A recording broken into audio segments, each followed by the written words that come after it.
Alors on va parler maintenant, je vous l'avais dit déjà ce matin, donc on va rentrer dans le vif du sujet, en quelque sorte dans le cœur du réacteur pour savoir à qui revient la gouvernance. C'est vraiment effectivement donc une question cruciale, une question centrale, et c'est vrai que aujourd'hui notre monde il est très sensibilisé à ces enjeux de partage de la valeur. Effectivement, on le sait, à la demande de responsabilité sociale, environnementale. On en a déjà beaucoup parlé ce matin. Cette gouvernance, donc, elle est particulièrement scrutée, que ce soit donc par la sphère publique et médiatique. Et les attentes des parties prenantes sont en constante évolution. Alors, dans ce contexte, comment est-ce que aujourd'hui l'administrateur il doit réinvestir sa mission? Comment faire évoluer son rôle? Comment faire évoluer ses bonnes pratiques? Les mécanismes de gouvernance, il faut les adapter. Il faut peut-être même les réinventer. En tout cas, on va en parler maintenant donc avec les intervenants qui vont venir sur scène. J'ai le plaisir d'appeler, alors Sylvie Le Damany malheureusement n'est pas là cet après-midi, elle a un empêchement privé, elle regrette très sincèrement de ne pas être parmi nous, mais seront parmi nous donc Ángeles García Poveda, Emery Jacquilla, Philippe Portier, Sophie Porquerie. Merci de les applaudir.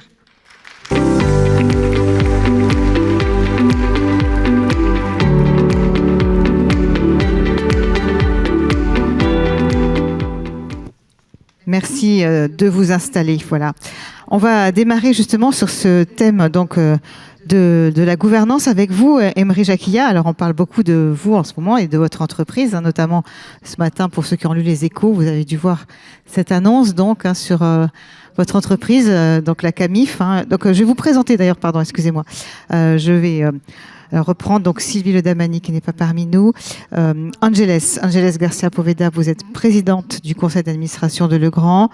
Emery Jacquilla, vous êtes président de la communauté des entreprises à mission, président directeur général de Camif Matelson.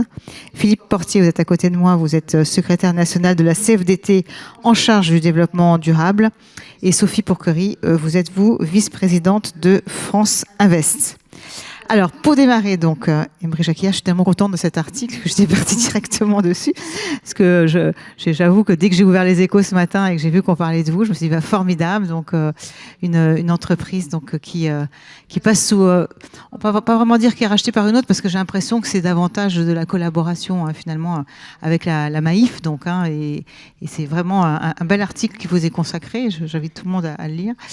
Donc, pour vous, cette gouvernance, c'est peut-être justement le résultat de tout ce que vous avez fait, qui a permis notamment cette alliance, parce qu'elle est évolutive en fonction de la vie de l'entreprise, cette gouvernance. Vous allez nous expliquer qu'est-ce que vous voulez dire. Comment ça s'est passé pour vous, finalement, à la Camif? Racontez-nous.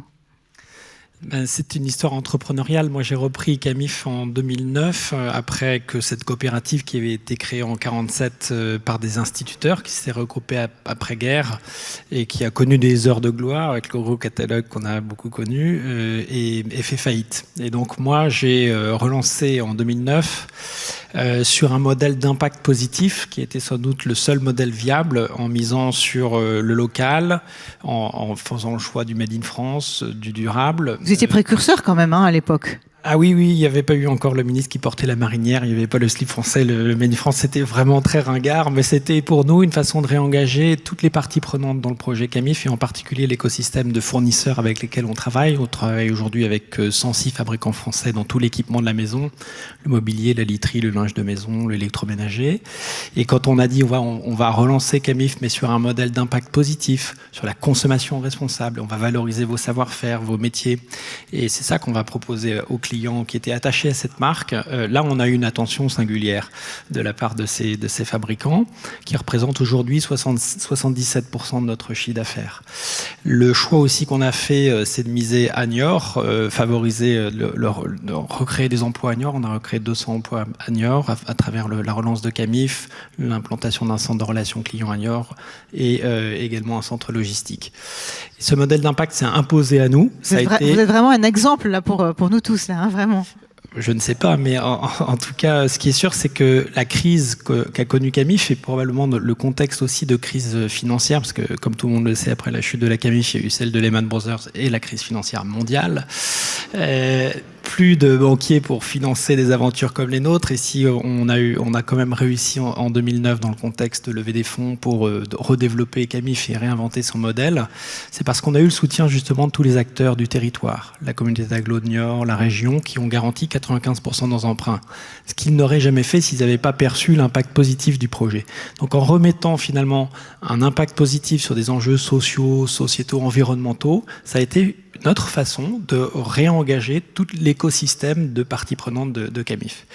Puis après, vous l'avez dit, la gouvernance, c'est quelque chose qui a évolué au fil du temps, au fil du redémarrage de l'entreprise, avec d'abord une première constante qui nous a toujours animés, c'est la transparence vis-à-vis de l'ensemble des collaborateurs.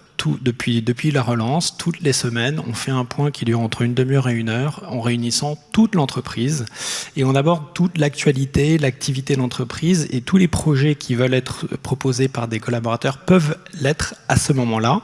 Et en plus, c'est animé de manière tournante, donc ça me libère totalement du poids d'animer tout ça.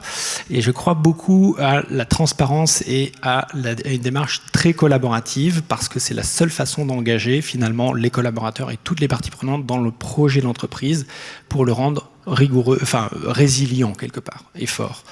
La question du sens du projet s'est davantage posée à partir de 2013, où on s'est dit l'avenir de Camif ne passera pas éternellement par des clients qui étaient profil plutôt instituteurs à la retraite, 65 ans d'âge moyen déjà en 2009. Il va falloir aller chercher des nouveaux clients, et là on se dit il faut on lève des fonds pour aller chercher ces nouveaux clients-là. Et donc c'est ce qu'on a fait. On a fait rentrer un des tout premiers fonds d'impact en France qui s'appelle Citizen Capital en 2013.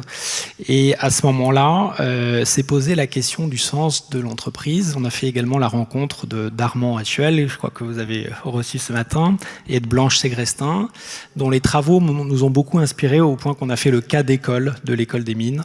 Ils avaient donc théorisé pendant la crise financière de 2008 sur la société à objet social étendu, convaincu que l'entreprise ne peut pas se limiter à être une boîte à partager le profit, qu'elle a un vrai rôle, une vraie utilité dans la société, qu'on a probablement un peu oublié ça. Alors on a fait ce cas d'école, on a mis beaucoup de temps, 2 ans et demi pour formuler les 2 phrases qui sont constitutives de la raison d'être de Camif.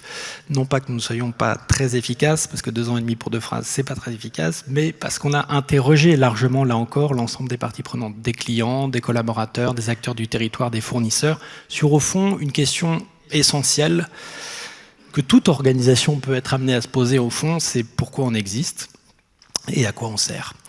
Donc cette question-là a été nourrie de tous les échanges qu'on a eus, proposés, et puis ça s'est abouti dans nos statuts en 2017, proposer des produits et des services dans la maison au bénéfice de l'homme et de la planète, et mobiliser tout notre écosystème pour imaginer les nouveaux modèles de consommation, de production et d'organisation. Et ce qui a été déterminant à ce moment-là, c'est qu'on a créé, dès le début de la réflexion, un nouvel organe de gouvernance de l'entreprise, qui a été, qu'on a baptisé la cellulose, la cellule à l'objet social étendu. C'est joli, hein? Ouais, petit clin d'œil, et qui est aujourd'hui notre comité de mission. Avec au fond un sentiment qui était, moi je ne me sentais pas légitime pour imposer la raison d'être de Camif. Et je pensais qu'elle serait plus robuste si elle était co-construite. Et donc on a créé cette cellulose avec des représentants des parties prenantes, des représentants des collaborateurs, des fournisseurs, des actionnaires, quelques experts du sujet. Et on leur a confié la mission de définir la mission de l'entreprise, c'est-à-dire à la fois sa raison d'être, ce qui redonne du sens à l'entreprise, qui va devenir la boussole de l'entreprise, mais également la traduction de cette raison d'être en objectifs de mission, qui sont des objectifs sociaux, sociétaux, environnementaux. On en a 5 aujourd'hui qui sont inscrits dans nos statuts aussi, et qui permettent de faire le lien entre finalement le sens du projet, mais également pour que la raison d'être soit vraiment intéressante, il faut qu'elle soit transformative, et donc l'ancrage dans le modèle opérationnel de l'entreprise. Donc ces 5 objectifs de mission. Le premier, c'est d'informer et de sensibiliser sur la consommation responsable. Alors, c'est d'actualité aussi, parce que 1 semaine après, ou 2 semaines après avoir inscrit dans les statuts en 2017 notre mission, j'ai réuni notre comité stratégique, dans lequel il y a des actionnaires puis des administrateurs indépendants. Et je leur ai dit, voilà, on va fermer notre site pour le Black Friday. Voilà, c'est d'actualité, hein, parce que le Black Friday, c'est demain, donc Voilà. la date exacte, parce qu'en fait, ça a commencé depuis début de... Alors là, ça a été... mais vraiment, c'est d'actualité. Ouais. J'ai mis les pieds dans le plat de l'injonction totalement contradictoire entre l'exigence du court terme et de faire de l'entreprise un lieu qui fait du profit, un lieu qui crée de l'activité économique. Ça a été reçu comment alors, du coup? Quelle était la réaction? Ça n'a pas été mon meilleur comité stratégique, je dois vous le dire.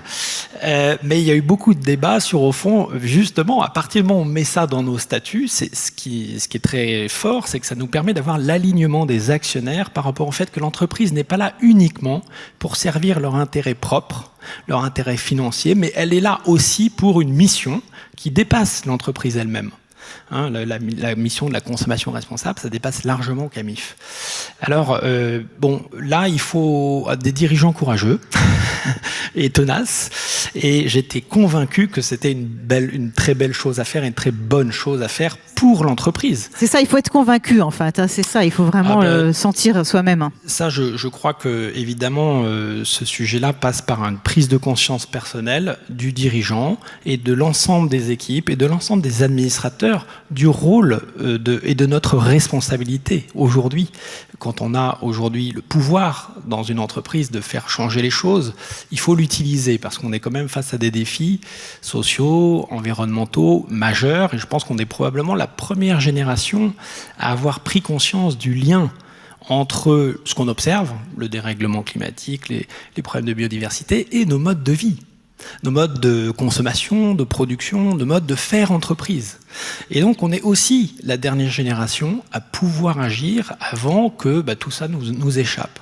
Et ce n'est pas les États qui vont régler les sujets, on voit les effets de la COP26. C'est bien aux entreprises de bouger parce que c'est l'entreprise qui est le plus puissant levier de transformation de la société qu'on ait à disposition.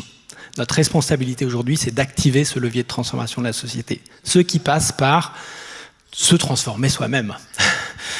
Voilà. Et donc, la mission est un formidable levier d'innovation à l'intérieur de l'entreprise pour réinventer ses pratiques, que ce soit nos pratiques de gouvernance, parce que là, il y a une tension aujourd'hui entre le comité de mission et le conseil d'administration ou comité stratégique chez nous, et également notre comité de direction qu'on appelle le polygone, et puis parfois avec les intérêts des autres parties prenantes. Quand on décide de fermer le site, forcément, c'est pas très bon pour le chiffre d'affaires à court terme. Donc vous fermez le site le jour du Black Friday? Oui, donc on se prive du meilleur jour du e-commerce de l'année en 2017, puis on réitère cette opération en 2018, en 2019, et notre fierté, c'est qu'aujourd'hui, cette année, il y aura plus de 1000 sites e-commerce qui ont boycotté le Black Friday. Donc on a vraiment posé le débat.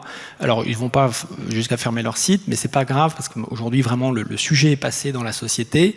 Le débat entre surconsommation d'une part, parce que c'est ça qu'il faut continuer à faire, ou consommation plus responsable, c'est-à-dire peut-être consommer moins, consommer mieux, trouver des modes un peu alternatifs à la surconsommation. Donc on a instauré le débat, on a participé à instaurer le débat en France sur ce sujet-là, et notre fierté, c'est que si on regarde et prend un tout petit peu de recul sur le temps, parce que je crois beaucoup à l'importance du temps long, alors ça n'est pas contradictoire avec la performance de l'entreprise. L'année dernière, on fait 44% de croissance. Cette croissance, elle est liée au fait qu'aujourd'hui, avec la crise Covid qu'on traverse, il y a une prise de conscience générale de la société, des citoyens, des consommateurs, de nos propres collaborateurs, finalement sur l'urgence de changer, l'urgence de bouger, parce qu'on est arrivé au bout d'un modèle. Donc il faut réinventer une économie qui soit plus soutenable pour créer un monde qui soit soutenable, une économie probablement qui sera plus locale, plus circulaire, moins gourmande en ressources, vous avez parlé de l'économie circulaire aussi, et plus inclusive. Et ça, c'est vraiment au cœur du projet Camif. Mais quand même, avant de passer la parole aux autres intervenants, ça a dû être difficile. Vous racontiez, ça n'a pas été le meilleur conseil de ma vie. Pour convaincre qu'il ne faut pas forcément aller tout de suite à la performance financière, c'est pas encore vraiment dans nos habitudes de penser, non? Alors, ça va plus vite que ce qu'on ne pense. C'est-à-dire qu'aujourd'hui, on voit bien l'évolution de la finance qui demande des comptes aux entreprises sur leur performance extra-financière. Pourquoi ? Tout simplement parce que l'étude de Bank of America Merrill Lynch montre que les entreprises qui ont la meilleure performance extra-financière sont également celles qui surperforment en bourse de 5 à 10%. Donc on a déjà aujourd'hui une preuve, et nous on en a un exemple aussi, du lien entre profit et impact, du lien entre économique et social et environnemental. Et il y a une réconciliation, c'est plutôt une bonne nouvelle à vrai dire, entre ces deux sujets qui ne s'opposent pas, au contraire. Ángeles Garza-Poveda, alors pour vous, on ne peut pas choisir entre performance financière, extra-financière, c'est pas possible.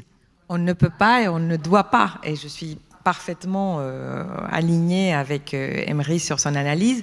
Denis Thériat nous disait ce matin à l'ouverture, l'ESG maintenant un impératif. C'est un impératif, bien sûr, d'ordre éthique et de l'ordre de la responsabilité, mais si on revient à cette notion de lien très très fort entre impact et profit, on se rend compte qu'en fait, il n'y a pas deux types de performance. Il y a une nouvelle façon de regarder la performance qui embarque tout l'écosystème dans lequel l'entreprise opère. Cette notion d'une entreprise comme un sujet abstrait qui aurait une relation purement financière avec actionnaire, lui aussi sujet abstrait, de mon point de vue, est totalement dépassée. L'entreprise est incarnée, est un acteur dans le monde, qui joue un rôle à l'intérieur d'un écosystème. Et d'ailleurs, quand on y réfléchit, on comprend aisément que les entreprises les mieux agissantes soient aussi les meilleures d'un point de vue création de valeur, parce que ce sont des entreprises qui ont une capacité d'écoute des besoins de leurs clients qui est supérieure, qui ont une capacité d'attirer les meilleurs talents, qui nous demandent aujourd'hui justement de donner l'exemple et d'être des entreprises capables de laisser quelque chose de positif derrière nous et de ne pas détruire le monde qui nous entoure. Ce sont des entreprises qui auront plus accès à des capitaux, à des financements et à des investissements, puisque on a aujourd'hui énormément de mouvements dans ce sens et on n'a pas le même prix pour financer des émissions dans la finance verte ou dans le marché en moyenne. Donc ça donne un avantage aussi compétitif et ça donne un cercle vertueux de création de valeurs au pluriel, hein, de toutes sortes de valeurs. Donc forcément, elles doivent marcher main dans la main. Et je dirais, cette notion d'impératif est importante parce qu'aujourd'hui, la performance extra-financière, j'aime pas du tout cette expression parce que je la trouve très limitante, mais disons que la performance globale de l'entreprise est une nécessité même pour exister. Ça fait partie de la licence nécessaire pour agir et pour exister et pour perdurer. Donc oui, bien sûr, les deux ensemble, voire les trois ou les quatre ou les cinq ensemble. Et c'est ce qu'on fait chez Legrand depuis très très longtemps. On en est à notre 5e feuille de route RSE qui a d'ailleurs été votée par le Conseil il y a quelques mois. Avec à chaque fois des objectifs qui sont de plus en plus ambitieux, mais aussi de plus en plus précis, parce qu'au fur et à mesure que le temps passe, on avance sur certains sujets, et du coup on approche la focale vers les choses qui nous est le plus difficile de bouger. On les a organisés en 4 piliers, on a 15 sujets que l'on mesure de façon extrêmement rigoureuse, et ils font partie depuis bien longtemps de la rémunération des dirigeants, ce qui me paraît, comme le disait tout à l'heure Monsieur le ministre en bouche de Karine, absolument nécessaire, puisqu'en fait, c'est prendre conscience, in fine, que ces sujets-là sont tout aussi importants que les autres, et sont sur le même plan que les autres. Donc oui à tout. Alors Philippe Portier, vous êtes, je rappelle, secrétaire national de la CFDT, en charge donc du développement durable. Expliquez-nous, vous, avec votre regard, comment est-ce que vous voyez justement cette évolution de la gouvernance d'entreprise ? Enfin, c'est un vrai fil rouge pour la CFDT, ces questions de gouvernance. On parlait d'autogestion il y a bien longtemps. On a dépassé ce concept, mais on a toujours gardé l'idée. L'idée de base, c'est de dire à qui appartient l'entreprise en fait. Et l'entreprise, déjà si on cherche une définition de l'entreprise, on va avoir du mal à la trouver. Et d'autre part, il n'y a aucune raison objective pour dire que l'entreprise appartient à ses seuls actionnaires. Et on estime que les actionnaires sont indispensables dans une entreprise, bien entendu, c'est eux qui apportent le capital pour faire tourner la machine. Mais une entreprise sans salariés, sans force de travail, sans compétences, ça marche pas non plus. Et donc, partant de ce constat-là, on a développé un concept de codétermination à la française qui consiste à faire en sorte que dans les conseils d'administration, il y ait plus d'administrateurs salariés qu'il n'y a aujourd'hui. Il n'y en a pas assez pour vous ? Pour nous, il n'y en a pas assez. Il y a eu un rapport Nota-Sénar il y a quelques années qui parlait de 30%. Je pense que c'est un bon repère parce que 30% dans les dynamiques de groupe, c'est là où ça commence vraiment à peser. On pourrait aller jusqu'à 50%. Hein. Il y a des pays voisins en Europe qui y sont. Mais nous, il y a plusieurs étages. Donc, il y a cet étage du conseil d'administration. Et je pense que, enfin, je suis tout à fait d'accord avec ce que j'ai entendu avant de la part des deux dirigeants. Vu les enjeux qui nous attendent, la gouvernance de l'entreprise va devoir se réformer en profondeur. Et donc, le fait de faire venir des administrateurs salariés qui ont une connaissance de l'entreprise qui n'est pas actuellement dans les conseils d'administration où il n'y en a pas.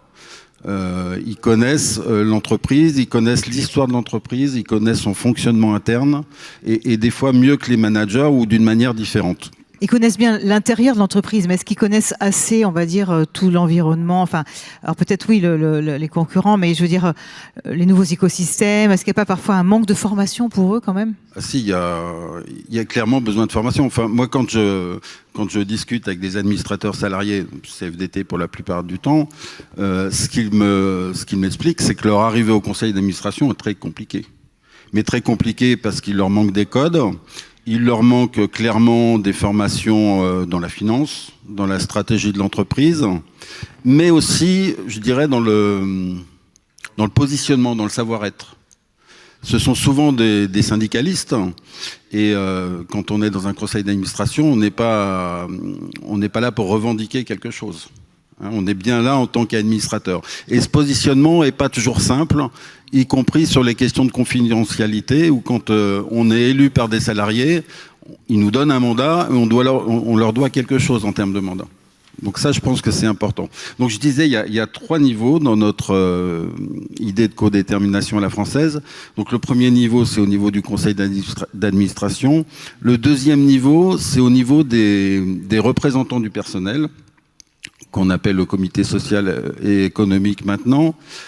Aujourd'hui, la loi fait qu'il est consulté sur tout un tas de sujets, et sur de très nombreux sujets d'ailleurs, mais sa voix n'est que consultative. C'est-à-dire que si on lui soumet un projet, que le comité, le CSE dit OK, bah, le projet se fait, il n'y a pas de problème. Et s'il dit non, l'entreprise peut très bien, malgré tout, mener ce projet. La seule obligation juridique, c'est de consulter le CSE.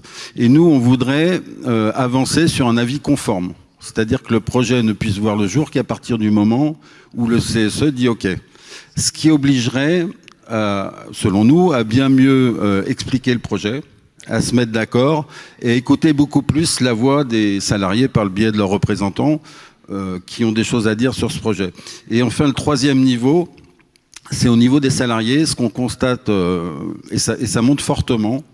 Alors non seulement les salariés cherchent du sens dans l'entreprise dans laquelle ils évoluent, ça se voit très clairement. On avait fait une grande enquête sur le travail, ça s'appelait Parlons Travail, on avait eu 200 000 répondants, et 3 répondants sur 4 parlaient de ça, parlaient de ce sens, du sens de leur entreprise et du sens de leur travail.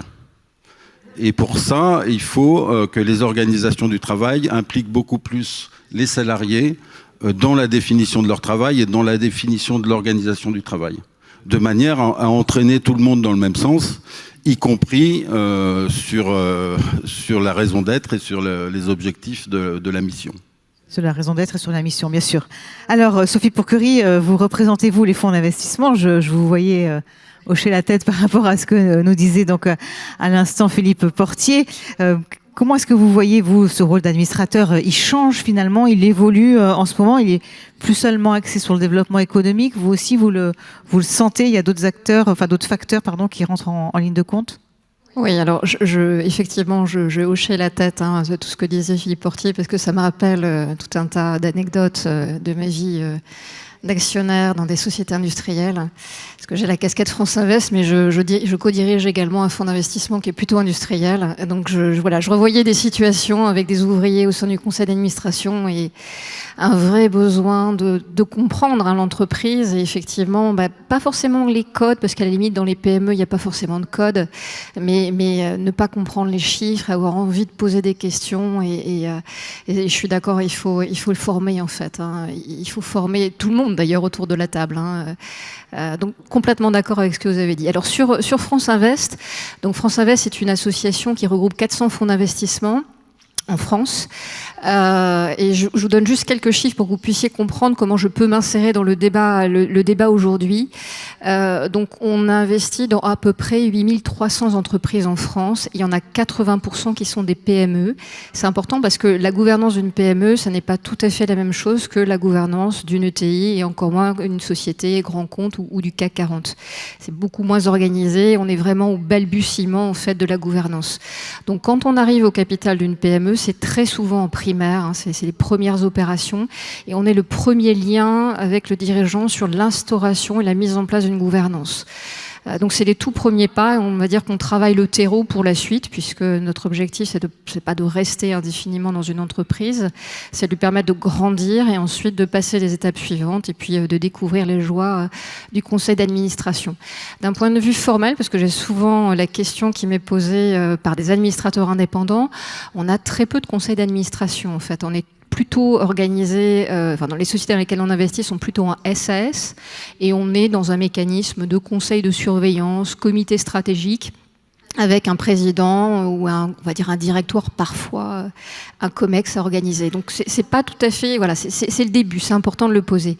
Alors oui, effectivement, ça a pas mal évolué, puisque moi je suis dans ce métier-là depuis 25 ans. Au tout début, effectivement, on était principalement axé sur la performance économique, donc le rentrer au capital d'une société sur la base de ce qu'on appelle un business plan. Je ne sais même pas si la stratégie, il y a 25 ans, était totalement formalisée dans les PME. Et puis petit à petit, on a commencé à travailler donc au sein du conseil de surveillance sur une stratégie, un plan d'action, enfin tout ça vous connaissez, mais pour un dirigeant de PME, c'est vraiment la première fois. Et au fur et à mesure que ça s'est complexifié, on s'est dit tiens, il faut élargir ce conseil de surveillance, il ne faut pas qu'on reste entre nous, c'est-à-dire le dirigeant d'un côté et puis le fond de l'autre, parce qu'on a vu les limites de ce duo. C'est important au tout départ pour instaurer la confiance, mais rapidement il faut l'élargir. Avec le temps, l'écosystème, vous en avez parlé, l'environnement, c'est vraiment, vraiment complexifié. On a eu la digitalisation, l'amélioration des performances, des changements d'activité, des diversifications, y compris sur les PME. Et donc là, on a fait rentrer des tiers pour aider à revisiter la stratégie. Et puis, il y a eu une très, très forte accélération ces derniers temps avec ce qu'on appelle, nous, la mise en œuvre des critères ESG, donc environnementaux, sociaux et gouvernance, que nous, on suit depuis 10 ans chez France Invest, dans la plupart des fonds d'investissement. Alors, au départ, on y est allé, on a fait du reporting, on a juste envoyé des informations vers le haut, vers nos investisseurs. Enfin, pardon, je suis très directe, mais c'est comme ça que ça se passait il y a 10 ans et encore il y a 8 ans. Et puis, petit à petit, une sorte de raz-de-marée pas petit à petit raz-de-marée, mais on va dire une sorte de vague qui s'est levée, qui est devenue un raz-de-marée. Et là, effectivement, il y a un vrai alignement des planètes pour cette partie environnementale, sociale et gouvernance, avec vraiment un focus sur la décarbonation. Et ce que moi je constate dans l'implication et dans la gouvernance, c'est qu'en fait nous on n'est pas encore totalement prêts et formés. On en revient à cette histoire de formation, tout le monde doit se former, tout simplement accompagner les entreprises dans des critères très précis de mise en œuvre. Voilà, donc il y a cette, nos investisseurs, vous disiez tout à l'heure, les salariés cherchent du sens, les entreprises qui appliquent des critères de bonne gouvernance, des critères environnementaux, des critères de parité ont une meilleure rentabilité, une meilleure performance. Nos investisseurs cherchent encore autre chose. Aujourd'hui, alors ils cherchent quoi justement? Voilà. Eh bien, ils veulent investir utile et responsable. Et ça se... Donc, performant, il va falloir qu'on continue à être performant, mais investir utile et responsable, et ça se matérialise par une réglementation française, une réglementation européenne. On a deux tiers groupés sur les fonds d'investissement. Globalement, les fonds d'investissement qui n'appliqueront pas d'abord qui ne mettront pas en œuvre une stratégie de décarbonation et d'enjeux sociétaux, qui ne mesureront pas à l'entrée et à la sortie, qui ne prendront pas des engagements, on va dire d'ici quelques années, ne trouveront plus de capitaux pour les financer. Ce qui veut dire que si nous ne trouvons plus de capitaux pour créer ces fonds, les sociétés dans lesquelles nous investissons, qui ne seront pas capables effectivement de remplir ces critères environnementaux, de les mesurer et de s'engager, ne trouveront pas non plus de fonds. Voilà. Donc il y a vraiment une sorte de vague là, qui se matérialise, qui est très forte. Et donc dans la gouvernance en ce moment, on est fortement mobilisé chez France Invest sur plusieurs sujets. La parité, ça c'est très important. On s'est fortement engagé en tant que fonds d'investissement à hauteur de 80% des fonds qu'on signe une charte avec des engagements maintenant à 10-15 ans. C'est long de recruter des femmes. Je reviendrai peut-être tout à l'heure sur les chiffres. On s'est fortement mobilisé sur le partage de la valeur parce que ça passe par là. Le partage de valeur, donc il y a certes les systèmes classiques d'intéressement, d'épargne salariale, évidemment ce qu'on appelle les management packages dans les équipes de management qui font un partenariat avec un fonds d'investissement, mais ça va bien au-delà. Le partage de la valeur, c'est pour l'ensemble des salariés et France Invest, on va dire, a travaillé avec le gouvernement pour sortir un mécanisme de partage de la valeur qui soit défiscalisé, ou on va dire en tout cas intéressant d'un point de vue fiscal pour l'entreprise et ses salariés, à condition que ça s'adresse à l'ensemble des salariés. Donc parité, partage de la valeur, et puis tout ce qui est ESG avec ces fameux... cette taxonomie, ce règlement de disclosure, et puis la loi de transition énergétique, qui est la toute première à avoir posé les fondations, en tout cas concernant notre métier. Alors justement, sur cet enjeu de formation, Angeles, pour vous, vous êtes d'accord, et Emery aussi, je vous ferai réagir après, on sent vraiment, donc il faut aller dans cette direction pour les administrateurs. Je ne sais pas si on doit parler de formation ou d'apprentissage, ou peut-être de curiosité. Je pense qu'il y a 30 ans, quand on arrivait autour de la table d'un conseil, on était souvent très équipés d'une longue expérience de direction générale, de bagages bien remplis de vécus, de crises diverses que l'on utilisait en fait face aux questions qui étaient posées. Donc les chances qu'on ait vécu quelque chose de similaire à ce qu'on était en train de vivre ou on allait vivre étaient assez grandes. C'est plus le cas aujourd'hui. Ce n'est plus aujourd'hui. du tout le cas. C'est-à-dire que si on regarde l'actualité dans laquelle on vit, des chocs pétroliers, il y en a eu d'autres, et ceux qui avons plus de 50 ans, en avons vu quelques-uns déjà. En revanche, on n'avait pas forcément vu au même moment des chocs pétroliers, une crise sanitaire qui est sous contrôle mais pas terminée, des évolutions des prix des matières qui sont du jamais vues, une crise logistique mondiale qui est à la fois la création d'un certain nombre de goulots d'étranglement, la montée des prix et l'indisponibilité de certaines composantes. Donc, cette notion d'orage parfait est une notion qui est malheureusement de moins en moins conjoncturelle. Parce qu'en fait, ce sont les types d'orages qui varient, mais on sait que dans une vie d'administrateur, on aura forcément à en rencontrer. Et que les chances que les questions qui nous sont posées soient des questions pour lesquelles on a déjà une réponse sont vraiment infimes. Donc, ça nécessite d'être en permanence à la fenêtre et en permanence en train de chercher à renforcer sa propre connaissance et à acquérir un niveau homogène de connaissance. Parce que ça, c'est l'autre sujet. C'est que si dans la salle de conseil, vous ne pouvez pas en fait compenser cette difficulté juste en faisant venir des experts.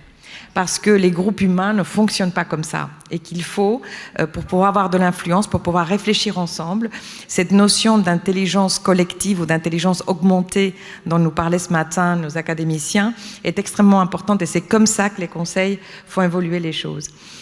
Et on est confronté à des sujets technologiques, à des sujets climatiques. Je vous donne un exemple. L'année dernière, nous avons décidé chez Legrand de augmenter en fait nos objectifs de décarbonation pour aller encore plus vite que ce qu'on avait initialement prévu. On a un objectif de neutralité à 2050, mais on a aussi en 2030 un point de rencontre très important où on aura diminué de moitié sur les scopes 1 et 2 et de 35% sur le scope 3, ce qui est très très compliqué pour une industrie comme la nôtre, compte tenu du nombre en fait de fournisseurs et d'interactions que nous avons. Mais on s'est senti obligé de le faire, en particulier parce que, étant un acteur proche du bâtiment et proche de l'électrique, on doit faire partie de la solution. Donc on s'est dit, ensemble, ça a du sens, c'est notre étoile polaire, on y va. Simplement, pour y aller, et pour y aller de façon organisée, équipée et sérieuse, il fallait passer du temps ensemble à décoder ces sujets, à approfondir notre connaissance. Et on a tous d'un commun accord décidé de consacrer une journée qui a été notre journée climat, en fait, à écouter ceux qui savaient. Et on a fait venir dans la salle, grâce d'ailleurs au fait que maintenant les conseils ont des portes et des fenêtres ouvertes sur le monde grâce au virtuel, puisqu'on a tous appris à travailler à distance, et ça peut être un levier qu'on peut et on doit utiliser à l'avenir pour être beaucoup plus connecté, beaucoup plus alerte, en fait. Donc, faisant de ça une opportunité et ne perdons pas la bonne partie du virtuel, qui est d'avoir un accès à l'information absolument phénoménal. On a fait venir des experts, une experte d'ailleurs, scientifique.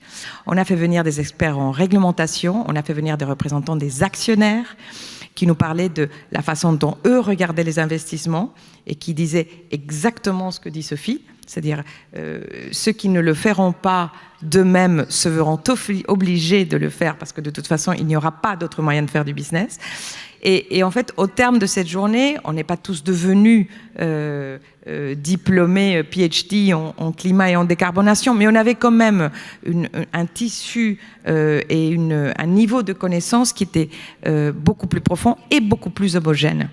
Ce qui mettait tout le monde sur un pied d'égalité pour pouvoir ensuite s'exprimer, pour pouvoir chacun apporter notre expérience. Cet exemple, je pense qu'à l'avenir, on devra le répéter sur des technologies comme l'hydrogène, on devra le répéter sur la blockchain et sur l'intelligence artificielle et la façon dont ça transforme nos métiers et ça transforme le monde dans lequel on opère. Et on n'aura plus, en fait, une minute, heureusement, de répit, parce qu'il faudra qu'on soit tout le temps en train d'apprendre. Et ça fait aussi partie de la responsabilité des administrateurs engagés que nous sommes. Puisqu'en fait, on parlait ce matin du devoir de vigilance. Pour moi, cette notion de devoir de vigilance reste évidemment d'actualité, puisque, comme certains nous le rappelaient, c'est la loi. Mais en fait, notre devoir administrateur, il va bien au-delà de ça. Notre devoir est d'anticipation aujourd'hui. C'est-à-dire, si on veut, il s'agit pas, on n'est pas dans un contexte dans lequel on doit surveiller un dirigeant qui me ferait un pas de côté. Ça, quand même, pour la plupart d'entre nous, heureusement, c'est pas comme ça que ça se passe. Et on a, en général, des personnes très performantes et qui ont l'intention d'avoir un impact positif à la tête des entreprises. Et on en a quelques-uns autour de nous. Le sujet, c'est qu'en fait, il faut les aider à éviter les angles morts. Et pour éviter les angles morts, on doit provoquer ces discussions, on doit anticiper, on doit poser des questions qui sont des questions ouvertes et agir en fait avec un temps d'avance. Et c'est en ça que je pense que cette notion du conseil apprenant, qui est un peu une expression qui m'est chère, sera le conseil de demain, sera le conseil 3.0.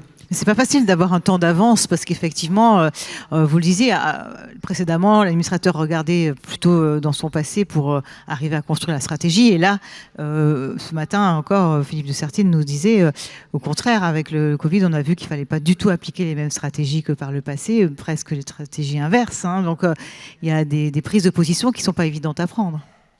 C'est tout à fait le cas, mais on est plus intelligents ensemble. Donc pour moi, la seule réponse à cela et à ce niveau de complexité, c'est vraiment l'intelligence collective. Moi, je trouve qu'un bon conseil est un conseil dans lequel les solutions qui sortent de la salle du conseil, et les sujets à la sortie, sont améliorés par rapport à ceux qui sont entrés. Et ils sont améliorés par cette dynamique, en fait, de pétrir un sujet tous ensemble et de donner des points de vue différents. D'où le besoin absolu de diversité, mais je ne veux pas aller trop vite en besogne parce que je crois que vous avez d'autres sujets à traiter. Oui, on va en parler. Mais Emre Jacquilla, justement, alors vous avez été, vous, un précurseur, on va dire, on l'a bien compris. Aujourd'hui, est-ce que les entreprises n'ont pas davantage d'outils, finalement, à leur disposition? On a parlé, justement, de la raison d'être de l'entreprise à mission. Il y a quand même des choses qui les aident, justement, pour, on va dire, aller dans la direction du développement durable. Bah absolument, et je pense que le cadre qui a été instauré dans la loi Pacte, avec ces 3 niveaux, est assez intéressant. D'abord, un point sur l'article 1833, puisque en fait, toute entreprise, et qui s'applique à tous, l'article 1833 du Code civil dit que toute entreprise doit prendre en considération les enjeux sociaux et environnementaux. Ça s'adresse à tout le monde. Et donc, ça crée de nouvelles responsabilités. C'est l'entreprise face à de nouvelles missions. Donc, c'est aussi des administrateurs face à de nouvelles responsabilités. Ça nous oblige à prendre en considération des enjeux qui ne sont pas que économiques. Et donc, de monter en conscience là-dessus. Le deuxième cadre volontaire qui est très structurant, c'est la société à mission. On est convaincu que c'est pour les dirigeants qui veulent rendre leur entreprise plus contributive sur les enjeux de société, donc plus résiliente, plus performante, et là j'entends la triple performance, économique, sociale et environnementale. C'est un cadre qui est très structurant parce qu'il réinterroge la raison d'être de l'entreprise. Il oblige à formaliser des objectifs sociaux, sociétaux, environnementaux qui sont propres à l'entreprise, qui sont singuliers à l'entreprise. Donc là, on dépasse, on va un cran plus loin que la taxonomie ou que répondre à des critères RSE. C'est en quoi, avec l'entreprise, on cherche à avoir un impact, et ça va être singulier à chaque entreprise parce que ça va dépendre de la raison pour laquelle elle a été créée, sa culture, ses valeurs, ses métiers, et puis la vision des dirigeants sur qu'est-ce qu'on peut changer au monde. Et le fait de le formaliser, de l'inscrire dans les statuts et de créer une gouvernance spécifique pour le sujet est très robuste, puisque l'innovation dans la loi Pacte, qui existe nulle part ailleurs au monde, même s'il y existe des statuts à part entière aux États-Unis avec les Benefit Corporation ou en Italie avec les sociétés à bénéfices, en France, la société à mission, c'est ce double contrôle. C'est à la fois la création d'une gouvernance spécifique pour la mission, qui est une vraie chance pour l'entreprise d'oxygéner la gouvernance, de faire rentrer, et on observe ça au sein de la communauté des entreprises à mission, on a mis en place un observatoire des sociétés à mission. Il faut que j'actualise un peu les chiffres de Bruno Le Maire parce qu'on est à 300 sociétés à mission au 3e trimestre, 300 sociétés qui ont fait tout ce chemin et qui ont obtenu cette qualité, et 87% d'entre elles sont des PME. Et dans les PME, vous l'avez dit, il n'y a pas toujours de conseil d'administration, même souvent il n'y en a pas. Et ce qui est assez intéressant, alors qu'elles ne sont pas obligées de créer un comité de mission, parce que la loi dit que quand on est une PME de moins de 50 personnes, on peut se contenter d'avoir un référent mission qui est un collaborateur de l'entreprise, on s'aperçoit que plus des 2/3 d'entre elles saisissent cette opportunité pour créer un comité de mission dans lequel elles font rentrer largement les parties prenantes, les fournisseurs, des clients, des actionnaires, des collaborateurs bien sûr, mais aussi des experts. Et je pense beaucoup moi aussi à l'importance du collaboratif et de l'intelligence collective, parce que les sujets sont de plus en plus complexes. L'économie circulaire, on ne peut pas le faire tout seul. On a besoin des autres pour faire de l'économie circulaire. Et c'est des sujets qui sont techniques. Donc, il y a besoin, il y a besoin d'oxygéner la gouvernance, et probablement le comité de mission est un très bon cadre. Et puis après, il y a l'OTI qui va venir sanctionner si oui ou non l'entreprise est à la hauteur de sa mission. Est-ce qu'elle va vérifier si la qualité de cette mission, elle est méritée dans cette entreprise, et est-ce qu'elle répond à ses objectifs sociaux, sociétaux, environnementaux. Et ce qui est intéressant aussi, c'est la façon dont ça change le management dans l'entreprise et dont les collaborateurs se saisissent de la mission. Parce que c'est les collaborateurs qui vont être les mieux placés pour mettre en œuvre la mission. Et donc c'est la traduction, et c'est ce que regardent on sort d'un audit, de notre premier audit de mission, c'est ce que regardent les auditeurs. C'est la façon dont l'entreprise a traduit ses objectifs de mission de manière opérationnelle. Est-ce qu'il y a une feuille de route de mission? Est-ce qu'il y a des référents mission? Nous, c'est tout ce qu'on a fait. Donc pour nos 5 objectifs de mission, on a défini des plans d'action, des renoncements, des indicateurs, des objectifs à atteindre en 2025, des référents mission dans l'entreprise. Et au sein du comité de mission, on a aussi des experts qui ont fait fait rentrer. On a par exemple la représentante des fournisseurs français d'ameublement, mais on a aussi des experts de l'économie circulaire. Et l'idée, c'est qu'on puisse justement bénéficier de ce regard extérieur sur comment l'entreprise peut faire mieux. Parce que le comité de mission, c'est vraiment un des points clés de la boucle d'amélioration continue dans lequel s'inscrit l'entreprise quand elle devient société à mission. Donc voilà. Et puis pour rebondir sur un point aussi qui a été dit sur la formation, donc il y a besoin de monter en compétences, de monter sur tous les sujets, qu'ils soient économiques, sociaux, environnementaux. Par exemple, chez Camif, on a fait un exercice qu'on a démarré en 2015. On a fait le budget collaboratif. Donc c'est 9 collaborateurs qui ont été volontaires et qui ont fait entièrement le budget de l'entreprise. On a répété cette opération-là. On a été capable de faire ça parce que même Fabienne, qui est au service transport, sait ce que c'est que l'EBITDA chez nous. Parce que tous les mois, on prend le compte de résultat et on explique le chiffre d'affaires, la marge, le coût du transport, le coût logistique, le coût de la publicité, la marge sur coût variable, les coûts fixes et ce qui reste, les l'EBITDA. Et puis après les l'EBITDA, il y a encore l'amortissement, etc.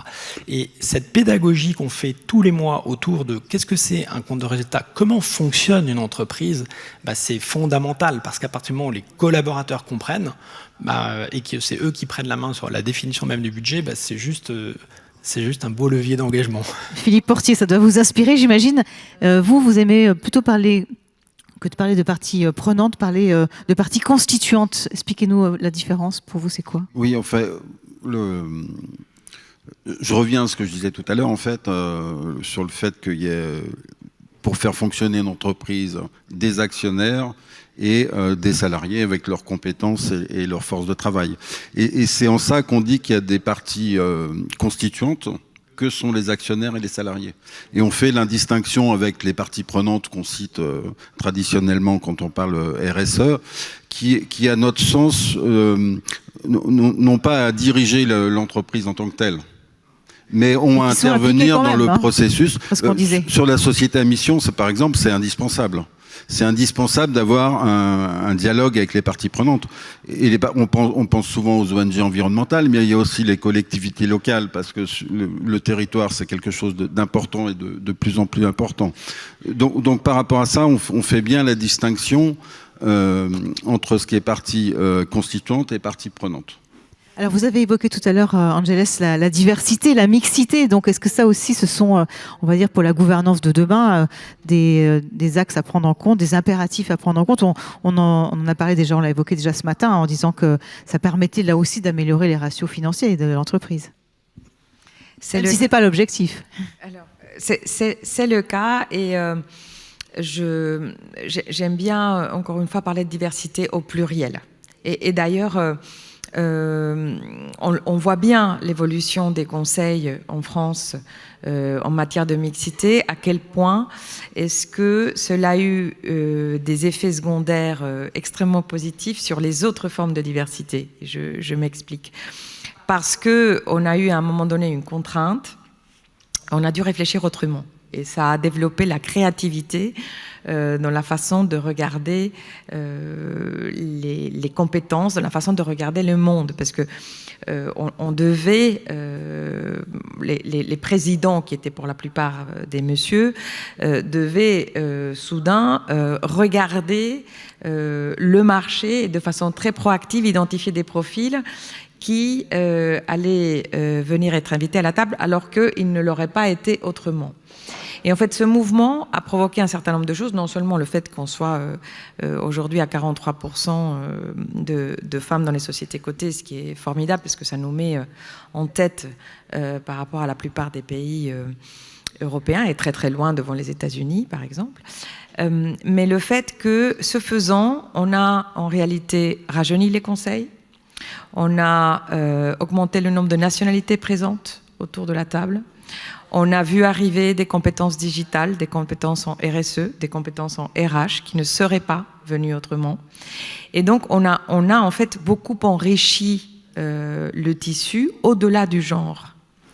Et je pense que ça a été un mouvement très vertueux parce que même aujourd'hui, lorsque un conseil n'est pas soumis à la contrainte des quotas parce que ils ou elles sont déjà équipés, je trouve que la façon de réfléchir à ce sujet est différente. Et je crois que la prochaine frontière, ce sera probablement de faire monter à bord les nouvelles générations. Et ça, c'est un gros challenge. Parce que il faut à la fois, et je crois que l'exemple d'Accor a été cité ce matin, comme ils ont trouvé une façon en fait de reproduire un autre forum qui invite des jeunes et qui leur permet de comparer les choses. C'est une super initiative, mais qui montre bien qu'en fait, on n'est pas complètement prêt aujourd'hui pour avoir ces mêmes personnes faisant partie des conseils comme des administrateurs à part entière. Il y a la valeur de l'expérience qui reste forte encore. La valeur de l'expérience reste forte, elle est nécessaire, puisqu'en fait on ne peut pas s'improviser non plus administrateur, c'est un métier, comme nous le savons tous, et c'est un métier très sérieux et qui nous oblige. En même temps, comment, et je pense que c'est matière à réflexion pour nous tous, comment introduire dans nos discussions, dans nos débats, dans nos façons de voir les choses, cette perspective qui aujourd'hui est pas tout à fait présente. Je crois que c'est autour de 5%, si je ne m'abuse, les moins de 40 ans. Dans les conseils de sociétés cotées en France. En revanche, ils représentent un pourcentage beaucoup plus élevé de nos employés, de nos consommateurs, de nos parties prenantes et des dirigeants de demain. Donc, comment faire pour les embarquer à l'heure même où on se rend compte que la crise Covid a été de ce point de vue très particulière parce qu'en fait, elle a accéléré des tendances qui étaient déjà là et on a fait émerger d'autres qui maintenant sont très patentes. Et l'une d'entre elles, c'est le fait que les nouvelles générations, les générations qui nous suivent, les générations de nos enfants, ne sont plus d'accord avec la façon dont nous, on a géré les entreprises, dont nous, on a géré le monde, dont nous, on a interagi avec l'écosystème. Et ont besoin d'autre chose, ont besoin d'un autre type de projet. Et nous demandent des Ils ont besoin de sens, beaucoup. Ils ont besoin de sens, ils nous demandent des comptes, ils nous demandent d'agir, ils nous demandent de transmettre quelque chose qui soit un peu mieux que ce qu'on a reçu. Et donc, il faut que cette voix soit incorporée. C'est pas facile de le faire. Je veux pas être trop idéaliste sur le sujet. Pourquoi ? Parce que, et on le voit par exemple quand on a voulu incorporer au sein des conseils des compétences digitales. Pendant toute une période, il y a eu un gros mouvement pour avoir autour des tables des personnes qui venaient avec des expériences de start-up, de sociétés technologiques de beaucoup plus petite taille, etc. Il y avait un problème de traduction simultanée. Il y avait un problème de difficulté à se comprendre. Parce qu'en fait, les repères n'étaient pas les mêmes. Et quand on est trop différent ou trop différents en trop peu de nombre, on a du mal à changer les choses. C'est la différence entre l'exception et la minorité. L'exception, elle est en général tuée par le système dans lequel elle habite, alors que la minorité, elle arrive à modifier l'écosystème parce qu'elle commence à avoir une voix qui porte, elle commence à pouvoir transformer les choses. Donc, pour moi, c'est une question qui est ouverte, c'est une des prochaines frontières, c'est comment embarquer, en fait, les générations qui viennent derrière nous. Et la deuxième frontière, c'est comment embarquer toutes ces entreprises qui sont encore en progression en matière de maturité de la gouvernance. Et je pense que là-dessus, les fonds d'investissement ont un rôle extrêmement important à jouer. Ils sont parfois regardés comme de façon extrêmement sévère, comme une sorte de représentation ultime du capitalisme sauvage. Moi, je ne crois pas du tout. Je pense que ça ne correspond plus du tout à la réalité. Et qu'en fait, de par leur capacité à toucher énormément d'entreprises, ils ont un pouvoir d'influence pour le mieux, pour le meilleur, qui est extrêmement grand. Et donc, il ne faut pas qu'on oublie, en fait, tout ce tissu d'entreprises qui est moins suivi parce qu'elles ne font pas partie du SBF 120, parce que elles échappent quelque part à certaines obligations, beaucoup d'entre elles n'étant pas cotées, mais elles aussi font partie de ces écosystèmes. Elles sont d'ailleurs, pour beaucoup d'entre elles, elles font partie de nos fournisseurs, elles font partie de nos clients. Et donc, c'est impossible de parler de sujets comme l'économie circulaire ou de parler de sujets comme décarbonation de tous les scopes, full neutrality, sans les embarquer. Donc c'est pour moi ces frontières-là qu'il faut aller maintenant chercher. Ce sont les moins évidentes, c'est toute la partie immergée de l'iceberg. Alors Sophie Porquerie, comment est-ce que vous endossez ce rôle que vous donne Angeles, cette nouvelle mission ? Déjà, je suis vraiment ravie d'entendre ce que je viens d'entendre parce que c'est pas souvent comme ça qu'on parle des fonds. Non, quoi, hein. et on essaye de lutter beaucoup contre ces a priori parce que déjà il y a une question de culture. Hein, il y a des fonds anglo-saxons qui ont effectivement initié ce métier de capital investissement. Et puis il y a les fonds d'investissement, on va dire de culture européenne, qui sont pas tout à fait. Enfin, je veux dire, voilà, les cultures sont différentes. Donc ça, c'est déjà le premier point. Le deuxième point, c'est qu'on est très engagé sur tous ces sujets de parité, de gouvernance, de décarbonation. Et quand je dis très engagé, c'est que on se l'applique à nous-mêmes en fait. Hein. Donc si on parle un petit peu, parce que le sujet c'était la parité, si on parle de parité, évidemment le milieu financier n'est pas un milieu très très féminin. Ça c'est le moins qu'on puisse dire. En tout cas moi quand j'ai démarré, je pense qu'on était une femme de temps en temps dans un fonds, mais pas plus. Et dans les PME, il y en avait pas du tout représenté au niveau de la direction, très très peu. Encore moins dans le milieu industriel. Mais les choses ont beaucoup évolué.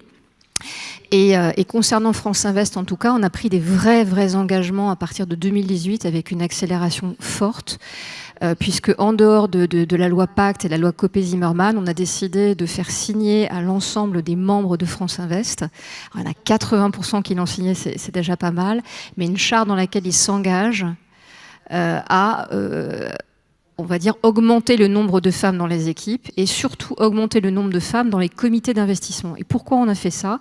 Parce que s'il y a des femmes dans les comités d'investissement, donc à des postes de responsabilité, il y a de fortes chances que ces femmes privilégient peut-être ou regardent d'un œil différent les projets tout simplement guidés, emmenés par des femmes. Donc c'est cette espèce de ruissellement, de même qu'il y a de fortes chances qu'elles abordent au cours de conseils de surveillance ou de conseils d'administration la question de mais pourquoi est-ce qu'il n'y a pas plus de femmes dans le comité exécutif, mais pourquoi. Juste déjà en interrogeant, c'est déjà le début du ruissellement. Et on se l'est appliqué à nous-mêmes. Donc cette charte, on part d'à peu près 25% de femmes au moment où la charte a été signée dans les équipes. C'est d'arriver à 40% d'ici 2030 et à 25% dans les comités d'investissement. Voilà. Et donc chaque année, on mesure le taux de progression année par année. Et pardon, je termine sur la charte, et également 30% de femmes dans les COMEX d'ici 2030. Voilà, ce qui est important, ce qui nous pose aussi un problème dans certains secteurs d'activité dans lesquels on investit, puisque nous on représente la totalité, je dirais, du secteur économique. Le secteur industriel et le secteur numérique sont des filières dans lesquelles il va falloir penser à 15 ou 20 ans, travailler avec les universités, travailler avec même on va dire le secondaire, pour attirer plus de femmes dans les écoles d'ingénieurs, pour attirer plus de femmes dans les écoles d'informatique, pour pouvoir faire monter progressivement le terreau de femmes dans chacune de ces industries, parce que je ne vois pas comment on va y arriver avec 15% d'élèves ingénieurs féminines. Donc voilà, c'est quelque chose à 15 ans, c'est pour ça que c'est 2030 qu'on vise. Philippe Portier, alors évidemment, donc vous êtes d'accord, j'imagine, avec ces objectifs de parité, de mixité. Au-delà, vous voulez aller encore plus loin, hein, conjuguer finalement transition et puis justice sociale. Et vous avez mis en place un pacte du pouvoir vivre. Alors expliquez-nous, qu'est-ce que c'est ? Oui, enfin, on a mis en place, nous avons été plusieurs à le mettre en place, le pacte du pouvoir de vivre. C'est suite en fait à la crise des Gilets jaunes. Et on s'est dit, qu'est-ce qu'on peut faire pour marier transition écologique et justice sociale. Donc on a commencé un groupe, maintenant nous sommes 65 organisations. Dans ces organisations, il y a des organisations syndicales, il y a des ONG environnementales, il y a des associations qui travaillent sur la pauvreté, sur le logement, il y a la mutualité, enfin il y a tout un tas d'organisations différentes qui viennent et qui vont vraiment dans le même sens concernant, et on vient de publier d'ailleurs des propositions qu'on va soumettre aux candidats de la présidentielle, mais aussi aux députés. On vient de refaire il y a 90 propositions On ne va pas leur soumettre les 90, on en choisit 12, mais justement qui permettrait d'allier transition écologique et justice sociale. Pourquoi ? Parce que, on l'a bien compris ce matin, pour ceux qui en doutaient encore, la transition, alors je ne sais pas s'il faut dire transition ou révolution d'ailleurs. Révolution ce matin, hein, nos experts. C'était révolution ce matin. Ça va tellement impacter nos habitudes et nos façons et nos mauvaises façons de faire que ça va demander beaucoup d'efforts. Mais beaucoup d'efforts, ça ne veut pas dire du sang et des larmes. Ça veut dire beaucoup d'efforts parce qu'il faut faire des efforts pour changer ses habitudes. Où on arrivera, ça peut être peut-être un monde meilleur. Enfin, en tout cas, c'est ce qu'il faudrait viser. Mais ce que je veux dire par là, c'est que certains ont la capacité de les faire, tout simplement parce qu'ils ont des revenus qui leur permettent. Mais il y a beaucoup qui sont dans l'incapacité de bouger par rapport à ces questions-là, tout simplement parce qu'ils sont coincés financièrement du fait de leur reste à vivre qui est beaucoup trop faible. Et donc, l'idée, c'est vraiment d'avoir des mécanismes qui permettent, quand on met une taxe carbone, quel que soit le mécanisme de la taxe, d'avoir un système de redistribution pour que la recette de cette taxe, à la fois alimente les investissements qui sont considérables et nécessaires dans la transition écologique, mais également qui permettent pour les plus modestes de pouvoir néanmoins changer leurs habitudes en termes de consommation, en termes de déplacement, etc. Et je suis tout à fait d'accord avec ce que disait Emery. Le point névralgique, c'est l'entreprise. On demande beaucoup à l'État, on a la mauvaise habitude, surtout en France, de demander beaucoup à l'État. Justement, est-ce que vous attendez... C'est vraiment au niveau de l'entreprise que ça peut bouger. Est-ce que vous attendez des choses de l'État, justement, aujourd'hui, par rapport aux régulateurs ? On attend des normes, on attend des outils qui permettent d'influencer les choses dans le bon sens. On attend en termes de redistribution, bien sûr, ça c'est de la responsabilité de l'État. Mais c'est l'entreprise qui pourra bouger. C'est vraiment là que ça se passe. Moi, je suis très satisfait d'un élément de la loi climat résilience qui met le dialogue environnemental. Disons que le dialogue environnemental fait son entrée officielle dans le dialogue social. Je trouve que c'est une très bonne chose parce que ça va permettre d'aborder ces questions-là dans les entreprises. Et tout ça, je pense que l'entreprise va complètement se transformer. Si on regarde tous les moyens qui sont mis à disposition de la concurrence dans une entreprise, demain il faudra vraisemblablement qu'il y ait un peu moins de moyens mis là-dessus et un peu plus sur la coopération. Enfin, si on parle d'économie circulaire, ça me semble une évidence. Alors, on arrive bientôt au terme de notre table ronde. Je voudrais vous demander finalement un mot de conclusion à chacun, parce que notre cœur de question, c'était à qui revient la gouvernance. Alors, on a dit beaucoup de choses. On a parlé des fonds, des administrateurs salariés, on a parlé de la mixité, de la diversité. Mais alors, cette gouvernance, elle revient à qui ? Je ne sais pas qui veut démarrer. Pour moi, la question est moins à qui revient la gouvernance, c'est plus comment on l'envisage et comment on la fait évoluer. Et je dirais, en vous écoutant tous, et ça fait partie aussi de mes convictions personnelles, je pense que chacun d'entre nous, en tant qu'administrateur, avons vraiment une responsabilité de rester un bon administrateur et d'être encore meilleur demain. Et ça suppose un degré de connexion avec le monde, d'ouverture, de curiosité, de capacité aussi à participer et à embrasser de façon très positive la diversité sous toutes ses formes, la diversité de pensée. Donc à ne pas se satisfaire en fait de l'endroit où on est ou de l'expérience que l'on a acquise, mais de regarder plutôt devant. Et c'est cette bascule de temps, mais aussi la bascule de périmètre, puisqu'en fait, on a vu ce fil rouge tout le long du débat. On ne peut plus parler d'un seul type de performance, mais d'une performance beaucoup plus complète et beaucoup plus multiforme, et de l'entreprise dans le monde, l'entreprise dans l'écosystème, l'entreprise comme puissance qui l'oblige, en fait. Et c'est avec cette perspective-là, et pas une perspective classique de vigilance ou de protection. Ce sont des notions très orientées vers le risque, presque négatives, qui, moi, me paraissent dépassées. Je pense que le rôle d'administrateur aujourd'hui est beaucoup plus un rôle de vigie, un rôle de défricheur, un rôle de challenger et un rôle en fait de presque d'investigation en fait permanente. On est aujourd'hui beaucoup plus soumis au questionnement parce que le monde qui nous entoure l'est aussi, et notre rôle est d'accompagner ces mouvements et pas de les suivre. Sophie Porquerie, pour vous, alors, cette gouvernance, finalement, elle se partage comment ?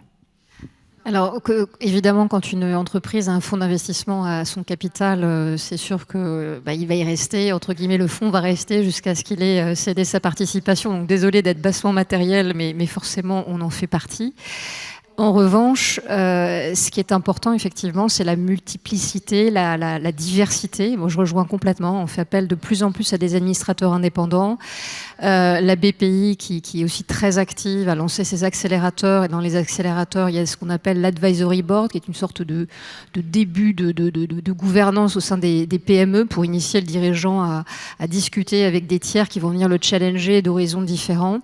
Donc, et pour moi, elle revient en fonction de son activité aussi à l'ensemble des parties. Donc on dit constituantes, prenantes, selon donc c'est vrai que faire intervenir en fonction du projet, en fonction du moment, c'est pour ça que c'est très évolutif pour moi, du personnel qui est impliqué dans le projet. Je trouve ça assez intéressant. Chez France Invest, au conseil d'administration, jusqu'ici, c'était quelque chose de très établi. Aujourd'hui, on est à 50% d'hommes, 50% de femmes. Et là, maintenant, on travaille sur la diversité. Et on a lancé un conseil d'administration des moins de 35 ans. La plupart des plus âgés, on va dire, ont posé la question, à quoi ça sert ? Et en fait, il y a encore du boulot quand même. Voilà, à quoi ça sert exactement. Non, mais je trouve ça extrêmement intéressant parce que je pense qu'ils ont dit tous, que beaucoup disent tout bas, et donc c'est intéressant comme finalement même comme point de vue. Ce conseil a eu lieu, ils sont revenus avec un nombre d'idées juste incroyables, une envie de s'impliquer. Ils vont nous permettre d'accélérer. Donc, effectivement, la gouvernance, c'est quelque chose c'est quelque chose de sérieux, puisqu'on parle de l'intérêt de la société, on parle de sa pérennité. Donc c'est vrai qu'on a envie quand même de reproduire des schémas qui ont marché jusqu'ici. Mais c'est aussi quelque chose qui doit être évolutif, et je trouve qu'il faut explorer autour de cette gouvernance des petits POC, avec, pourquoi pas, un conseil d'administration réservé à, je sais pas moi, les parties prenantes d'un projet transversal, et puis pourquoi pas, l'étape d'après, c'est de les inviter en fait à ce conseil d'administration, et ensuite de les intégrer. En fait, c'est comme ça que ça se fera en tout cas concernant peut-être les plus petites entreprises. Donc voilà, mon point de vue personnel et puis quelques idées autour. Philippe Portier et Emery Jacquilla, peut-être après, oui. Alors pour vous, la gouvernance, donc. Alors, je suis OK avec ce qui a été dit. Clairement, pour nous, pour moi, ça revient aux parties constituantes de l'entreprise qui s'adjoignent des compétences autres pour assurer la diversité et aborder les sujets compliqués qu'il y a actuellement. Moi, je crois beaucoup, ça a été dit ce matin, je crois que c'est Caroline qui a dit ça, elle parlait de compétences collectives du conseil d'administration. Je crois que c'est ça le truc, c'est-à-dire que il faut effectivement que ce soit divers, mais surtout que ce soit le conseil d'administration dans son ensemble qui fonctionne bien. Mais au-delà de la question, c'est pourquoi faire, la question importante. C'est OK, l'entreprise à qui elle appartient, ça c'était le début de mon propos, mais c'est à quoi elle sert. Et je crois que c'est là l'essentiel de l'enjeu de demain. Emery Jacquilla, alors vous avez démarré, vous allez conclure ? Ben moi, je pense qu'on doit passer de la gouvernance de la société aux gouvernances au pluriel de l'entreprise. Parce que, vous l'avez dit tout à l'heure, la société, peut-être, elle était gouvernée par ses actionnaires parce qu'elle appartient à ses actionnaires. Mais l'entreprise, elle n'appartient pas à ses actionnaires. Elle appartient à toutes ses parties prenantes. Et on l'a vu aujourd'hui, elle fait face à de nouvelles missions. Et le challenge, c'est d'arriver à adapter la gouvernance pour qu'elle soit à la hauteur de ces missions, qu'elle soit à la hauteur des exigences croissantes des citoyens, de nos propres collaborateurs, des consommateurs, sur le rôle de l'entreprise, qui est, comme je disais tout à l'heure, le plus puissant levier de transformation de la société. Donc, adapter la gouvernance à ces nouvelles missions, ça me semble essentiel. Au sein de la communauté des entreprises à mission, on a voulu créer cette association pour justement offrir un cadre de partage à la fois aux dirigeants, aux actionnaires, aux administrateurs, aux salariés sur comment l'entreprise fait face à ces nouvelles missions, sur le chemin qu'il faut sur lequel il faut qu'on s'inscrive pour rendre nos entreprises plus contributives. Et on est en train d'observer des bonnes pratiques, de faire travailler dans des groupes de travail des personnes de toutes les parties constituantes et prenantes de l'entreprise autour de ces sujets-là. Et puis, l'idée, c'est aussi de faire rayonner ce modèle, probablement de lui donner aussi un cadre qui ne soit pas que franco-français, mais un cadre européen. On pense que l'entreprise à mission peut être ce cadre pour bâtir ou pour rebâtir un capitalisme responsable qui soit en Europe probablement différent du capitalisme américain ou chinois. On a des choses à dire en Europe. Pour ça, on a besoin d'un cadre européen et c'est ce qu'on va faire le 1er décembre au CESE où on lance notre premier congrès européen des entreprises à mission. On ira à Rome 2 jours plus tard et à Bruxelles l'année prochaine. Donc effectivement, pour les administrateurs, c'est une invitation. Et justement, par rapport à ça, alors, un conseil peut-être pour les administrateurs, donc, pour qu'ils s'emparent encore mieux de leur mission pour demain. Faire le pari de l'amour. Bravo. Eh oui, si on aime notre planète et qu'on a envie de la léguer à nos enfants, à nos petits-enfants dans de bonnes conditions, il faut qu'on active le plus puissant levier qu'on ait, c'est l'entreprise. Donc c'est notre rôle, notre responsabilité. Et on va faire le pari de l'amour, d'embrasser ces enjeux sociaux, sociétaux, environnementaux. On va faire le pari de l'amour, de travailler ensemble à réinventer l'entreprise. C'est exceptionnel, on vit une période exceptionnelle. On vit une période exceptionnelle, oui. Bravo, merci beaucoup. Merci à tous les 4, merci beaucoup, on peut les applaudir.